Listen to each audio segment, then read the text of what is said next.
ఈ నెంబర్ చూసి మన ఏకే దేశీ అగ్రి ఫామ్లో ఎవరైనా ఆర్డర్ చేసుకున్నారనుకోండి, వాళ్ళకి ఏం చేస్తామంటే వాళ్ళు ఆర్డర్ చేసుకోగానే మనము వాళ్ళ డేటు అవన్నీ తీసుకుంటాం. తీసుకొని వాళ్ళు యాచింగ్ ఎగ్స్ చేస్తున్నారా టేబుల్ ఎగ్స్ కానీ అడుగుతాం.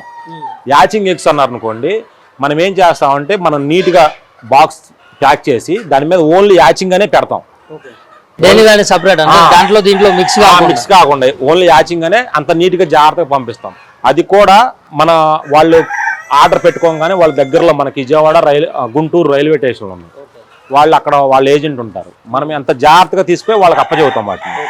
అప్పుడు వాళ్ళు అక్కడ డెలివరీ. ఇప్పుడు ఇంకో మాట కూడా విన్నా, మామూలుగా ఇప్పుడు ఈ గుంటూరు కానీ విజయవాడ కానీ ఈ పరిసర ప్రాంతాల్లో అయితే ఎవరైనా పెట్టుకుంటే డీలర్షిప్ కూడా ఇచ్చే అవకాశం ఉంది అని చెప్పేసి మీ తరఫున ఆల్రెడీ మేము 2 అవుట్లెట్స్ ప్లాన్ చేసాం సార్. మేము విజయవాడ ఒకటి, గుంటూరు ఒకటి, ఎగ్స్ ఒకటి, మీట్ పర్పస్ ఒకటి ప్లాన్ చేసుకున్నాం. ఆల్రెడీ మేము 20వ తారీఖు నుంచి దాన్ని రన్ చేద్దాం అనుకుంటున్నాము.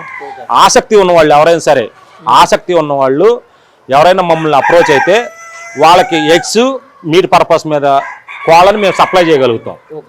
వాళ్ళు ఏమన్నా ఒక షాప్ రన్ చేసుకుంటుంటే అక్కడ మీట్ పర్పస్ షాప్ రన్ చేసుకున్న ఎగ్స్ కానీ వాళ్ళకు కూడా అది మనం గ్యారంటీ ఇవ్వగలుగుతాం. ఇప్పుడు ఎగ్స్ మరి ఎంత మొత్తంలో మీరు ఇవ్వగలరు, మరి ఎంత క్వాలిటీ ఇవ్వగలరు?